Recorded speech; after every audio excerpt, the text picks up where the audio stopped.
Hello Odooers, welcome back to our channel Devintelle.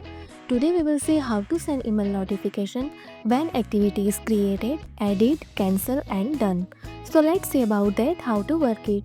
You can see here module Dev activity notification. First install this module, so click on this active button. Click on this activate button. Now our module is installable.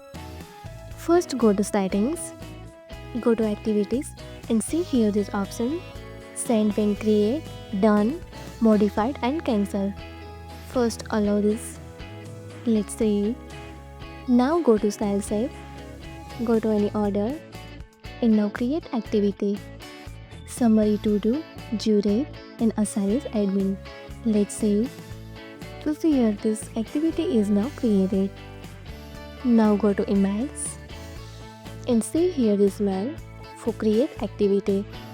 Hello admin, description, document is a style order, activity type.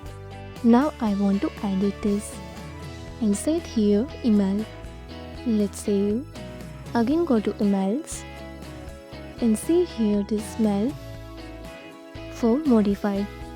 Hello admin, description, document style order and activity type is email. Now I want to cancel this. Again go to emails and check. And see here also send notification for cancelled activity. Now I want to done. The summary is to do, due date, assign is the admin and now done this activity. Again go to emails and see here notification for done activities. If you found this helpful, do it like, share and subscribe. Thanks for watching this video.